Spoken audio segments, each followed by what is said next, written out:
Very good morning to all. I hope you are doing great. I'm also good. Very warm welcome to my YouTube channel. My name is Dr. Reena and I am so happy to have you here. In today's video, we are going to study about industrial psychology, in which we are going to discuss Unit 4, and in which we are covering these topics in today's video: personality and interpersonal relationship, its meaning. After that, we are going to discuss theories of personality, interpersonal relationship and group dynamics, determinant of interpersonal relationship, management of interpersonal relationship, group dynamics, formal, informal, group decision making, group think and group shift. Okay, so in the previous video we already discussed about the personality and interpersonal relationship.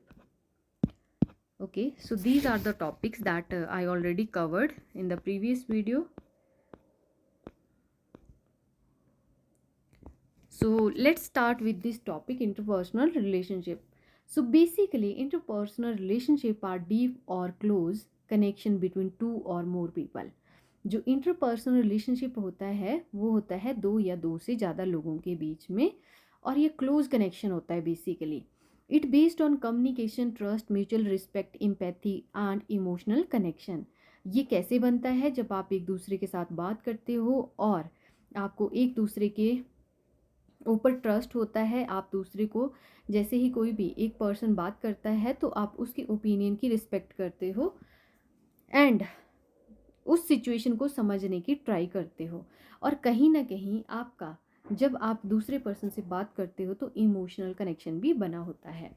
And these are the types of interpersonal relationship. First we have family relationship, and second we have friendship, third we have romantic relationship, fourth we have work relationship, acquaintance. So these are the types of relationship. Family relationship which include the parent sibling. ये सारे relation किसके अंदर आते हैं? Family relationship में. Friendship में जैसे जो आपके फ्रेंड्स हो गए, लड़का या लड़की, जो भी, ये सारे किस में आते हैं? फ्रेंडशिप में. And romantic relationship, husband wife, girlfriend boyfriend, these relationship comes under the romantic relationship. Next we have work relationship which include the colleagues and boss, और जो आपके classmate हैं ये सारे किस में आते हैं? work relationship. जैसे boss और employees का relationship, these are included under the work relationship. Next we have acquaintance, that means the neighbors and classmate, which include under the acquaintances. For example, your bond with your best friend, sharing secret, trusting them, that's an interpersonal relationship. So next we have the determinant of interpersonal relationship. So these are the determinant, or you can say that determinant are the factors that influence how interpersonal relationship are formed and maintained. Basically जो हमारे interpersonal relationship जो बनते हैं वो कैसे बनते हैं, and बनने के बाद आप उनको किस तरीके से मेंटेन करते हो. सो ये चीज़ें देखते हैं हम one by one. First we have communication.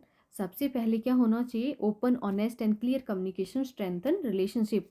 Open communication होनी चाहिए. ऑनेस्टली आप जो भी पॉइंट ऑफ व्यू अपना रखो, जो भी आप बात करो वो ऑनेस्टी के साथ रखो.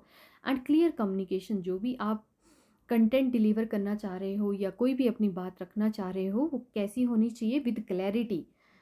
ये सारी चीज़ें क्या करती हैं? जो आपका रिलेशनशिप होगा दूसरे पर्सन के साथ वो स्ट्रॉन्ग बनेगा, और भी ज़्यादा स्ट्रॉन्ग बनेगा. For example, friends who share their feeling regularly tend to have stronger bond.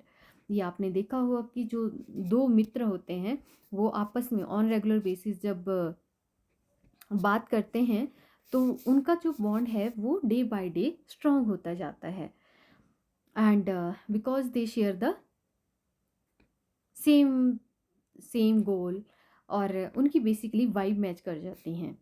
And next we have trust. Trust is the foundation of any strong relationship. कोई भी रिलेशनशिप में भी पेरेंट्स और जो डॉटर का होगा, या फिर बॉयफ्रेंड गर्लफ्रेंड का हो, या रिलेशनशिप हो हस्बैंड वाइफ का, किसी के साथ भी जो भी रिलेशनशिप होगा, अगर जब तक उसमें ट्रस्ट नहीं होगा, किसी भी रिलेशनशिप में ट्रस्ट नहीं होगा, वो जी उसकी जो नींव है वही क्या हो जाएगी? वीक हो जाएगी. तो इसलिए बहुत ही इम्पॉर्टेंट है, अगर आपको अपना रिलेशनशिप स्ट्रॉन्ग रखना है तो ट्रस्ट बहुत ही इम्पॉर्टेंट है. जब ट्रस्ट होगा तो ऑटोमेटिकली जो आपका रिलेशनशिप है वो स्ट्रॉन्ग बन जाएगा. For example, if you lend money to a friend and they return it on time. Your trust in them grows. Okay, जैसे कि फॉर एग्जांपल आपने क्या किया, जो आपका एक फ्रेंड था उससे उसने आपसे उधार लिया या आपने उससे उधार लिया, उसके बाद आपने ऑन टाइम वापस भी कर दिया, तो इससे क्या होता है, ट्रस्ट बन जाता है और आप उस पर्सन पे रिलाई करना स्टार्ट कर देते हो कि ठीक है, ये पर्सन कभी भी कोई चीज़ मेरे से मांगता है देन ऑन टाइम वापस भी कर देता है। तो यहाँ से जो है वो एक ट्रस्ट बिल्ड होता है दो पर्सन के बीच में। Next we have mutual respect. Respecting each other opinion, values and boundaries build strong relationship. जब आप एक दूसरे के ओपिनियन की वैल्यू करोगे, बाउंड्रीज की रिस्पेक्ट करोगे, तब रिलेशनशिप और भी ज़्यादा स्ट्रॉन्ग बनता जाता है। For example, two colleague meet disagree during a meeting but still respect each other perspective.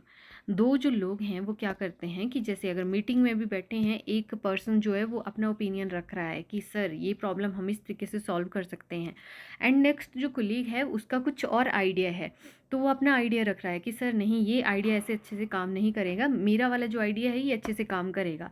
But still यहाँ पे क्या हो रहा है कि अपना अपना दोनों आइडिया रख रहे हैं एंड कहीं ना कहीं उनमें क्या है, जबकि वो एक दूसरे के पॉइंट को डिसएग्री कर रहे हैं उस मीटिंग में, उस सिचुएशन में, बट वो एक, उन दोनों के बीच में क्या है, mutual respect. Next we have the emotional intelligence, ability to understand and manage your own emotions and emphasise with others. सबसे पहले क्या समझना, इमोशंस को समझना and emphasise with others. For example, if a friend is upset, you listen patiently without judgment, showing emotional intelligence. Okay, जैसे कि आपका कोई फ्रेंड है, वो क्या है, अपसेट फील कर रहा है, आप उसको उस टाइम पे ऐसा नहीं कि एकदम से गाइड करना स्टार्ट कर दे रहे हो, नहीं, पहले आप प्रॉब्लम को समझो एंड आफ्टर दैट आप, अगर वो पर्सन आपको फील हो रहा है कि उस पर्सन को उस टाइम पे गाइडेंस की ज़रूरत है, आफ्टर दैट आप उस पर्सन को सजेस्ट करो कि this is the right way, ये चीज़ आप कर सकते हो इस पॉइंट पे, ना कि सुनने से पहले ही उसको क्या करना, जज कर देना स्टार्ट कर देना कि नहीं भाई तूने तो गलत कर दिया, ये नहीं करना चाहिए था तुझे, तुझे तो ये चीज़ करनी चाहिए। तो this shows the emotional intelligence. जब आप पेशेंटली क्या करते हो, दूसरे पर्सन को सुनते हो और दूसरे पर्सन को, खुद को दूसरे पर्सन की जगह पे रख के देखते हो। Next, we have shared interest and values. Common hobbies, goals, or values make relationship easier and deeper. आपकी जो कॉमन हॉबीज़ होंगी, कॉमन गोल्स होंगे, वैल्यूज़ होंगी, तो उतना ही ज़्यादा जो होगा आपका रिलेशनशिप स्ट्रॉन्ग बनेगा। For example, two people who love travelling often from strong friendship. अगर दो फ्रेंड है और दोनों ही लोगों को ट्रैवलिंग पसंद है, तो उन दोनों के बीच में ऑटोमेटिकली क्या हो जाएगा, फ्रेंडशिप जो है उनकी स्ट्रॉन्ग बन जाएगी। Next we have the management of interpersonal relationship. Managing relationship means maintaining, improving and resolving conflict in connection with others. So these are the key ways to manage relationship. First we have effective communication, conflict resolution, empathy, setting boundaries, consistent effort. Effective communication, that means talk openly but respectfully. आपको openly जो भी आपका issue है उसको openly आप discuss करो but with due respect. And next we have the conflict resolution, that means the address the problem early without aggression. सबसे पहले क्या करना है, कोई भी चीज़ है उसको, प्रॉब्लम को एड्रेस करना है, बताना है एग्जैक्टली कि ये चीज़ हुई है, ऐसे हुई है, एंड आफ्टर दैट आप उस चीज़ में वो अपना जो एक पेन छुपी हुई है उसको आप रख सकते हो, but first of all you have to address your problem properly. And next we have empathy, try to understand the other person point of view. और आपको ये भी चीज़ करनी है कि जो, जैसे खुद को दूसरे की जगह पे रख के देखना है कि बेसिकली उस टाइम पे कोई पर्सन किस तरीके से क्या चीज़ फील कर रहा है, ना कि कोई भी चीज़ बिना सुने ही आपने उसको सजेस्ट करना स्टार्ट कर दिया है। Setting boundaries, that means no when to say no politely, ये आपको पता होना चाहिए। And next we have the consistent effort, relationship need regular attention not just when problem arise. Okay, आपके रिलेशनशिप जो है वो ऐसे नहीं होने चाहिए कि आपको जब भी किसी से काम पड़ता है तब आप उससे बात कर रहे हो एंड उसके बाद आपको कोई लेना देना नहीं है उससे, नहीं, ऐसा नहीं होना चाहिए। हमेशा क्या होना चाहिए, रेगुलर आपकी बात होनी चाहिए, जिससे कि कंसिस्टेंसी भी मेंटेन रहे एंड एक आप just for the sake of time pass वैसा आपके रिलेशनशिप में नहीं होना चाहिए. For example, in a work place if two team mate have a misunderstanding, they sit down to clarify things calmly rather than gossiping और fighting. Good relationship management, ये किसका example है? Good relationship management. कोई भी दो person के बीच में, दो टीम मेंबर के बीच में, दो एम्प्लॉयज़ के बीच में मिसअंडरस्टैंडिंग हुई है तो सबसे पहले क्या करना चाहिए? साथ बैठना चाहिए, जो भी कोई भी प्रॉब्लम है उस पर बात करनी चाहिए ओपनली एंड उसके बाद उसका सोल्यूशन निकाल लेना चाहिए, रेदर देन कि एक पर्सन उसी प्रॉब्लम को किसी थर्ड पर्सन के साथ शेयर कर रहा है और वो पर्सन कहीं और आगे जाके शेयर कर रहा है. उससे क्या होगा? मिसअंडरस्टैंडिंग और बढ़ेगी एंड जो आपके रिलेशनशिप हैं वो बिल्कुल ही ख़राब हो जाएंगे. Next we have the group. सबसे पहले हम समझते हैं कि बेसिकली ग्रुप किसे कहते हैं. ग्रुप मीन्स टू और more people who come together, interact and share A common goal और इंटरेस्ट. ग्रुप का मतलब होता है कि जिसमें दो और दो से ज़्यादा लोग होते हैं जो आपस में बात करते हैं, इंटरेक्ट करते हैं और कॉमन गोल और जो कॉमन इंटरेस्ट होता है उसको शेयर करते हैं. For example, friends share studying together for an exam are a group. ये क्या है? ग्रुप का एग्जाम्पल है. Next we have the dynamics. Dynamics का मतलब होता है फोर्सेस और processes that cause change, growth और इंटरेक्शन. डायनेमिक्स का मतलब ही ये होता है, दैट मीन्स द प्रोसेसेस और फोर्सेस की जो हेल्प करती हैं किस चीज़ में? चेंज लाने में, ग्रो करने में या इंटरेक्ट करने में. For example, in a classroom some student lead, some follow. The way they interact and change is dynamic. एक क्लासरूम में किसी को भी एक प्रोजेक्ट असाइन हुआ है, नंबर ऑफ स्टूडेंट जिसमें कि 10 हैं, तो उसमें एक पर्सन होगा वो लीड करेगा एंड जो 9 स्टूडेंट होंगे वो उनको फॉलो करेंगे कि इस प्रोजेक्ट में हम किस तरीके से काम करेंगे और वो सारी चीज़ें डिफाइन करेंगे कि इस किस टाइम पीरियड में हमारा प्रोजेक्ट कंप्लीट होना चाहिए, किस पर्सन का क्या क्या टास्क है. तो जब आप एक प्रोसेस को फॉलो कर रहे हो उस प्रोजेक्ट को कंप्लीट करने के लिए, दैट मीन्स कि आप एक ग्रुप में काम कर रहे हो एक प्रोसेस का यूज़ करके. Next we have the group dynamics. That means how people behave, interact and work together in a group. Group dynamics का मतलब ही ये होता है किस तरीके से लोग बिहेव करते हैं, इंटरेक्ट करते हैं और काम करते हैं इकट्ठे मिलके एक ग्रुप में.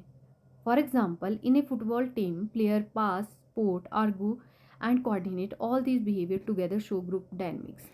Okay, किस तरीके से, जैसे कि उनका जो स्टूडेंट है और जो प्लेयर हैं उनका बेसिकली मोटिव क्या है? क्रिकेट मैच को जीतना या फुटबॉल मैच को जीतना. तो एज ए टीम वो किस तरीके से टीम में परफॉर्म करते हैं ताकि वो जो क्रिकेट का मैच है उसको जीत जाएं. So this is called the group dynamics. Okay, so let's understand the group dynamics in detail. So basically group dynamics is the study of how people behave in groups. It looks at how group members influence each other, how decisions are made and how conflict are managed and how leaders emerge. So basically group dynamics में यही चीज़ देखी जाती है कि किस तरीके से एक ग्रुप में जो कैंडिडेट हैं एक दूसरे को इन्फ्लुएंस करते हैं, किस तरीके से वो डिसीज़न लेते हैं एंड किस तरीके से जो भी प्रॉब्लम आ रहे हैं उस टाइम पे टास्क को कंप्लीट करते टाइम किस तरीके से वो सारी चीज़ें मैनेज कर रहे हैं और किस तरीके से वो उस पर्टिकुलर गोल को अचीव कर रहे हैं. Important aspect of group dynamics. First we have roles and status, which means the people take on roles in a group, जिसमें कि जो लोग हैं वो पर्टिकुलर रोल असाइन करते हैं कि ये एज ए लीडर आप ये काम करोगे एंड दूसरे जो पर्सन हैं वो फॉलो अप लेंगे उस लीडर से, जिस तरीके से वो असाइन करेंगे किस तरीके से आपको काम करना है तो आप उस तरीके से काम करोगे. And for example, in a school project one student becomes the leader और organiser and other follow the instructions. Second we have norms, कि उस ग्रुप में काम करने के रूल क्या क्या होंगे, नॉर्म्स क्या क्या क्या क्या होंगे। Unwritten rules about how to behave in a group, जो कि कहीं पे बताए नहीं जाएंगे, लिखे नहीं होंगे, रिटन फॉर्म में नहीं होंगे, बट क्या होंगे कि ऐसे बोला जाएगा कि आपको एक ग्रुप में सिखाया जाएगा बेसिकली कि एक ग्रुप में आपको किस तरीके से काम करना है। For example, in A team meeting everyone respect the speaker without interrupting, this is called a norm. कि एक टीम में जब वो एज ए टीम मेंबर उस टीम में काम कर रहे हैं, जब भी कोई पर्सन बात कर रहा है, कोई भी चीज़ एक्सप्लेन कर रहा है, तो किस तरीके से जो अदर जो पीपल हैं वो किस तरीके से उस चीज़ को सुन रहे हैं एंड बीच में इंटरप्ट नहीं कर रहे हैं। Next we have the cohesiveness, that means how connected and committed members feel toward the group. किस तरीके से जो टीम मेंबर हैं, जो ग्रुप के लोग हैं, वो किस तरीके से उस पर्टिकुलर ग्रुप के लिए कमिटेड हैं, उस टास्क के लिए कमिटेड हैं, ओके, और किस तरीके से वो काम करते हैं। For example, is sports team with strong friendship bond play better, which means the high cohesiveness. Next we have conformity, that means adjusting behavior to fit group expectation. For example, even if you don't like coffee, you might order it at a meeting because everyone else does. That's called the conformity. Next we have the characteristics of group dynamics. First characteristics we have interaction, second we have common goal, third we have interdependence, and fourth we have structure, and fifth we have cohesiveness, group norms. Okay, next we have group influence and conflict. So let's understand one by one. Interaction, that means the group members communicate and share ideas with each other. For example, in a college, school project or a project group where the student meet and discuss who will do which part of the project. Basically interaction के through हम यही finalise करते हैं कि इस project में किस person का क्या टास्क होगा और किस तरीके से वो काम करेंगे basically. Next we have the common goal, all member work toward a shared goal. Basically एक गोल के लिए जो टीम मेंबर हैं वो काम करते हैं. For example, in a football team every player goal is to win the match. Third we have interdependence, member depend on each other to achieve the group goal. Basically वो एक दूसरे पे depend होते हैं क्योंकि हर पर्सन का task अलग अलग होता है. एज ए टीम मेंबर वो एक दूसरे की हेल्प करते हैं, बट इंडिविजुअली भी उस ग्रुप में कंट्रीब्यूट करते हैं. And for example, in an office team one person designer designs a poster, other writes the content, they need each other work to complete the advertisement. Next we have the structure. Groups have a certain structure like leaders, followers, or different roles. For example, in a school drama club, the teacher is the director, some students are actors, and other handle props. Next we have the cohesiveness, that means the group bonding. कितनी group bonding है, members feel connected to each other and the group. For example, friends who have been studying together for years feel loyal and attached to their study group. Next we have the group norms, that means the group develop rules and standard about how members should behave. For example, in a debate team, a rule might be that everyone must research before meeting. Next we have the group influence, that means the group can change a member's behavior, attitude, or decision. For example, a shy person becomes more confident after joining a public speaking club because the group encourages them. Next we have the conflict. Sometimes disagreement or conflict arises in a group. For example, in a project group, two members may fight over different ideas or on how to complete a task. So that is all about for the today's video. Thank you so much. If you like this video, then do like and subscribe my channel. Have a good day. Keep learning, keep growing.